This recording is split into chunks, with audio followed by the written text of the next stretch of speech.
octubre por toda España sonó la voz de revolución.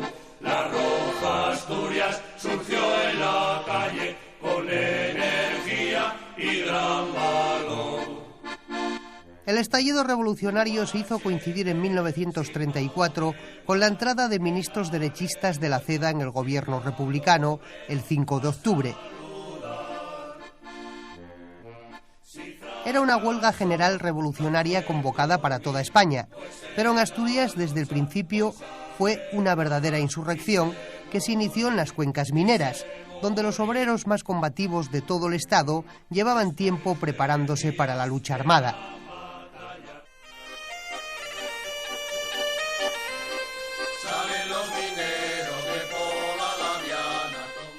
En pocas horas fueron asaltados casi 30 cuarteles de la Guardia Civil, que cayeron en manos de los revolucionarios, en algunos casos tras combates épicos, como en Nava o Sama, donde murieron 69 guardias y 7 asaltantes. El poder había cambiado de manos por vez primera en la historia de Asturias, y lo ejercía el Comité Revolucionario dirigido por el socialista Ramón González Peña.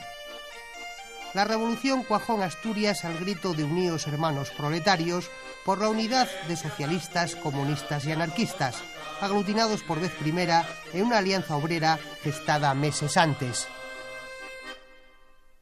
Estalla la revolución y empezaron los obreros, toda la cuenca donde había cuarteles de la Guardia Civil, fueron tomando y otros sitios pues abandonaban, pero hasta la Felguera.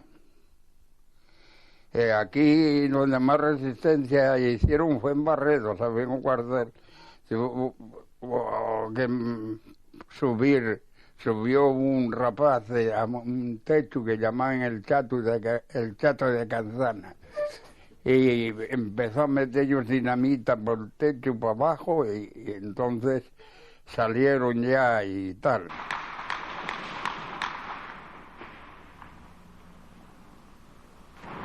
Desde los primeros enfrentamientos, los revolucionarios echaron en falta armamento. Contaban con lo que desembarcaron del alijo que transportaba el barco Turquesa un mes antes, y durante la revolución asaltaron las fábricas de armas para abastecerse. Pero supieron esas carencias con la dinamita sacada de las minas.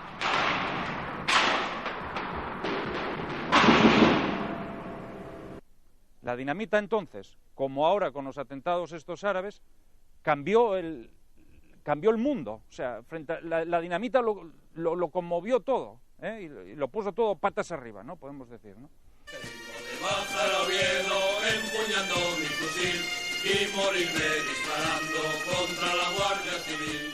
El día 6 comienza el asalto revolucionario a Oviedo, el objetivo básico desde el punto de vista estratégico y también político, porque la capital ya era el centro del poder regional. La República declara el estado de guerra y comienza el asedio militar. Entre las fuerzas de seguridad y el ejército disponían en Asturias de unos 2.700 hombres, 2.000 de ellos en Oviedo. Fueron reforzados por más de 15.000 movilizados por el gobierno, el número que sumaban los revolucionarios. La entrada en Oviedo de los mineros, donde tomaron el ayuntamiento, les levantó la moral. Un grupo siguió a Campomanes arriba a golpes de dinamita contra las puertas y los balcones, y otro grupo vino a esta plaza, que es donde estaba instalado el Comité Central. Después, aquel día, que el primer día, el 5 de octubre por la noche, pues ya se ocuparon los mineros, los revolucionarios, los grupos que venían, ocuparon toda la zona desde Santa Cruz hasta Campomanes y el Fontán y esta plaza, o sea, ocuparon toda esta parte de la ciudad, ya quedó ocupada. Yo, como vivía en la calle Martínez Marina, pues viví todo aquello, desde el susto de la ciudad hasta que entraron los primeros, porque hubo un momento de silencio, de cerrado todas las puertas, de toda la ciudad cerrada, era impresionante. No había más que unas cuantas ametralladoras montadas por los militares y por los de asalto en la escandalera, y no se veía nada más. Todo lo demás estaba acuartelado, la fuerza estaba acuartelada, la gente no se veía un alma por la calle, ni coche, ni nada. Cuando subimos hasta allá, hasta el Boquerón de Brañes, allí enlazamos con González Peña y al día siguiente nos pusimos de acuerdo y él nos dijo que viniéramos hacia San Pedro. Entonces vinimos nosotros hacia San Pedro, rodeamos la iglesia con otras fuerzas mineras y la tomamos. Y a la mañana siguiente, día 7, vinimos por acá de nuevo y tomamos el depósito de máquinas. Entonces se reunió allí toda la gente de Largañosa y de los barrios vecinos, un acto de gran emoción popular, y eligieron el comité revolucionario que yo presidí aquí en este depósito. UHP, signo de más, que en la revuelta sirvió al obrero para saludar. Los rebeldes se impusieron en todo el centro de Asturias, donde ya vivía la mayoría de la población. La autoridad y la vida cotidiana dependían de los comités revolucionarios de cada lugar, dirigidos por socialistas, comunistas o anarquistas.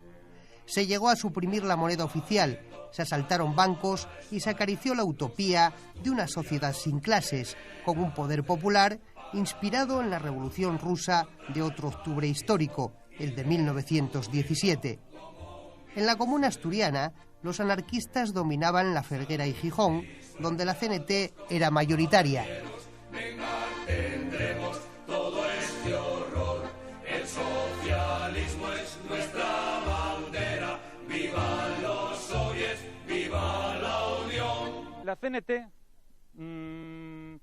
fue, vamos a decir, el movimiento más característico del proletariado español y el más revolucionario.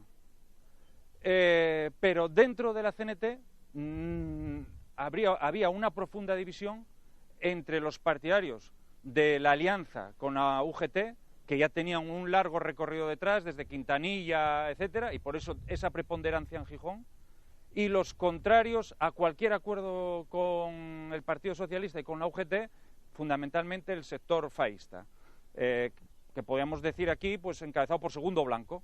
Sin embargo, este sector faísta, contrario a la Alianza Obrera, es el que luego también va a participar en el gobierno de la guerra, lo cual es una contradicción, ¿no?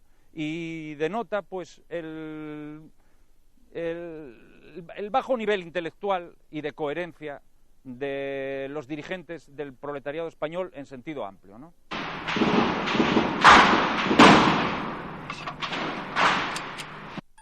Tras la sorpresa inicial, el ejército republicano reprime la revolución, penetrando en Asturias por tierra, mar y aire.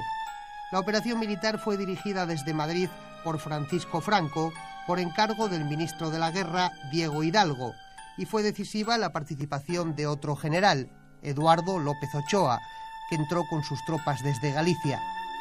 El día 10 desembarcaron los regulares y la Legión en Gijón, y en el frente sur, en la frontera con León de Lena, se registraron algunas de las más encarnizadas batallas. A Llanes no llegó la invasión militar hasta el día 13. El sueño revolucionario comienza a desvanecerse. El desaliento se combatió en Asturias. No importa. Si continuamos, es posible que Madrid vuelva a secundar la movilización. En ese punto, en el 10-11 de octubre, pues se produce la gran crisis, por así decirlo, en la insurrección de octubre asturiana. El máximo dirigente del ejército obrero asturiano, Ramón González Peña, abandona la lucha, huye. Casi al mismo tiempo que el máximo dirigente de la familia socialista, Largo Caballera, que había protagonizado el movimiento, se esconde en su casa hasta ser detenido por la policía. Pero la movilización en Asturias, decía, la revolución continuó, y continuó una semana más. Pocos días, pero muy significativos. Noticias llegan de Cataluña con la gran prueba de su traición. Asturias se quedó sola durante la Revolución de Octubre. Se esperaba que se sumaran trabajadores de otras zonas de España, sobre todo de Cataluña, pero allí el levantamiento tuvo un contenido nacionalista en vez de obrero.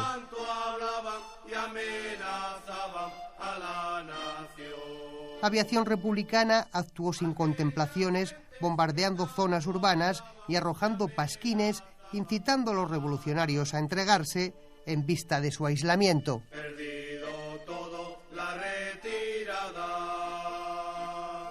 En el 34 nos dejaron solos, porque los anarquistas en Cataluña llamaron al trabajo y nos quedamos aislados. Cuando todo parecía ya perdido para los insurrectos, se produjeron las destrucciones más lamentables en Oviedo, la ciudad más castigada durante las 2 semanas revolucionarias. La Cámara Santa de la Catedral fue volada el día 11, aunque se salvaron milagrosamente sus joyas. 2 días después, en su repliegue a las cuencas mineras, los revolucionarios también atacaron otros edificios como la universidad, que perdió su valiosa biblioteca. En cambio, fueron las fuerzas gubernamentales quienes quemaron el Teatro Campo Amor. Cuando haya otra revuelta, ya no habrá otra valiente que ponga su pecho al frente como Aida de la Fuente. En ese caos fue asesinada la joven ovetense de 16 años, Aida de la Fuente, convertida desde entonces en símbolo y heroína de la revolución.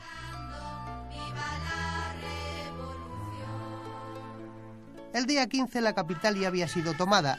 Belarmino Tomás, el socialista que preside el tercer comité revolucionario, pacta con el general López Ochoa la rendición y acaba en el extranjero.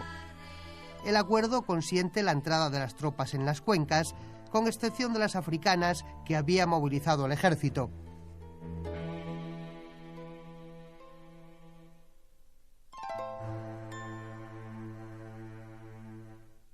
Que un dirigente minero, que ya no era naturalmente Ramón González Peña, sino su sucesor, Belarmino Tomás, exigiera negociar la rendición y que esta oferta, esta demanda fuera aceptada, no era algo frecuente. Fue muy singular. Hasta entonces, la rendición incondicional era lo que había predominado en toda la historia de la lucha de clases en España. He bajado abajo a la cárcel donde estaban los presos y les he hablado diciendo las siguientes palabras: miren ustedes, yo sé bien que ustedes han sufrido mucho, que nosotros hemos cometido cosas muy malas. Va a entrar la Fuerza Armada, al frente venga López Ochoa o otro jefe militar cualquiera. Solo deseamos de ustedes que en los informes que hagan tengan con nosotros las Fuerzas Armadas la clemencia que nosotros hemos tenido con ustedes. Aquellos hombres no sabían qué hacer, lloraban. Había que ver aquello para poder creerlo. Era ya el fin de nuestra lucha, era el fin de la revolución. Habíamos perdido. Pero en la cárcel de la Modelo se oyen claros de mi prisión. Hay de espanto de camaradas que están prestando declaración. A la derrota del sueño revolucionario siguió una feroz represión en la que no faltaron fusilamientos, asesinatos, violaciones y torturas. Los presos de octubre llegaron a ser decenas de miles y no fueron amnistiados hasta el triunfo de la izquierda en 1936.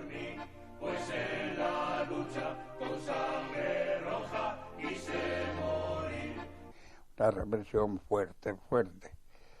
Había un aparato que llaman el tubo la risa y nada más que hablaban de eso los obreros, pues se conoce que, yo no lo vi el aparato, pero se conoce que era un aparato que desde luego les hacía sufrir mucho.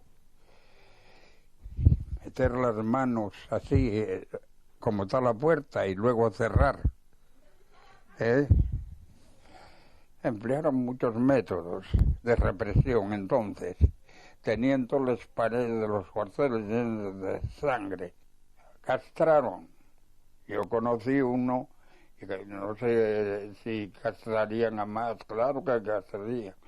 A uno que era de Turón, que era en Castañón. Eso debe ser apellido. Castañón era un cuadro del Partido Socialista entonces. Y lo castraron. El octubre asturiano cierra una época de la historia que se inició con la Comuna de París en 1871. Es estrictamente, efectivamente, la última revolución obrera de Occidente. Después, el componente obrero dará paso al popular. Después será el antifascismo, que será el fenómeno que se anteponga a la revolución social.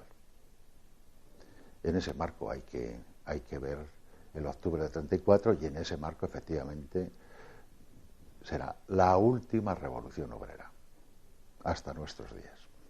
El aniversario de la Revolución Asturiana coincide con una revisión histórica de la derecha española que la sitúa en el origen de la Guerra Civil.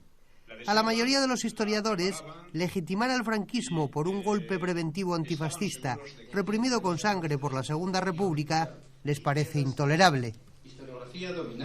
En la Revolución del 34 la derecha defendió la República, defendió la legalidad.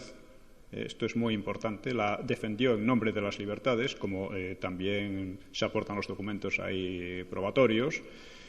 Pero claro, en el 36 la derecha se puso del lado de Azaña a condición de que frenase el proceso revolucionario y de que cumpliese e hiciese cumplir la ley. Azaña se negó, con lo cual se deslegitimó, porque un gobierno democrático no es simplemente uno que tiene votos, sino también uno que cumple las leyes y las hace cumplir. Esto no ocurrió y eso obligó hizo que la derecha, que había defendido a la República a pesar de que no le gustaba, porque la Constitución republicana fue hecha por rodillo y no por consenso como la actual, pues a pesar de eso, pues tuvo que rebelarse so pena de ser completamente aplastada, ¿no? Gil Robles era un monárquico, pero todos también percibían a Gil Robles como un peligro fascista, de carácter fascista, por las declaraciones que había hecho, por la preparación que había realizado, por incluso pues el carácter provocador de algunos de sus mítines, como el que, bueno, pues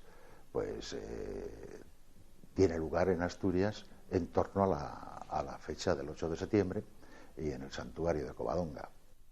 Hay que defender lo que significó la revolución del 34, porque no es ni más ni menos que defender el derecho de los pueblos a rebelarse. Y el derecho de los pueblos a rebelarse no puede no puede ponerse a la misma altura que el derecho de 6 generales a rebelarse contra un país, que es el fondo del debate. Equiparar una cosa con la otra. La revolución del 34 fue un fracaso, pero sin embargo, aunque dio un gran prestigio, aumentó el prestigio por ejemplo, del Partido Socialista en el proletariado internacional en todo el mundo, porque la revolución asturiana nosotros la hemos vivido aquí como una tragedia, pero en el mundo se vio como un gesto heroico. Muchos socialistas comparten ese orgullo por su participación en la Revolución del 34, pero otros, ya desde entonces, mostraron su arrepentimiento, como uno de sus organizadores, el exministro asturiano Indalecio Prieto, que se plegó al radical Largo Caballero, que presidía el Comité Revolucionario en Madrid.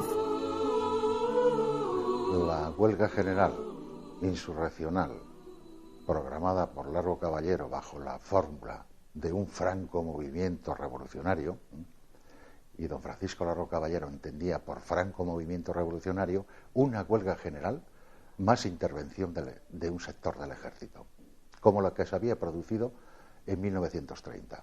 Ese era el formato de movimiento revolucionario para don Francisco Largo Caballero, que ello hubiera podido provocar el colapso del gobierno democrático existente y en su lugar el Partido Socialista ocupara el poder. Ese era Ese era el plan de Largo Caballero. El PSOE debería reconocer los hechos tal como fueron, con lo cual nos demostraría que ya no es el mismo PSOE de entonces. Yo creo que más que hacer autocrítica lo que hay es que debatir y seguir discutiendo y escribiendo sobre esta etapa, puesto que la derecha mantuvo durante mucho tiempo su visión de ella, y la izquierda tuvo el temor, a partir de la transición, de que la izquierda no quería reproducir el final de la Segunda República. Y como no quería reproducir el final de la Segunda República, yo creo que la izquierda fue muy prudente, tal vez excesivamente prudente, en debatir los temas que la guerra civil suspendió.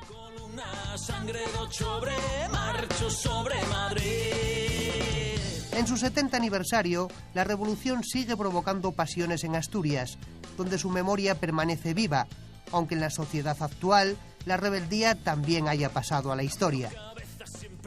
La celebración ha sido festejada con conferencias, exposiciones, conciertos y otros actos organizados por diferentes colectivos de artistas o grupos de izquierdas, con excepción del PSOE. Los pueblos inteligentes son los pueblos que hacen revoluciones.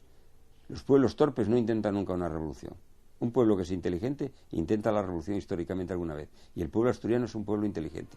Por eso hizo la revolución del 34. Si algún día vas a Asturias, descúbrete, compañero, por la suerte que han corrido esos valientes mineros.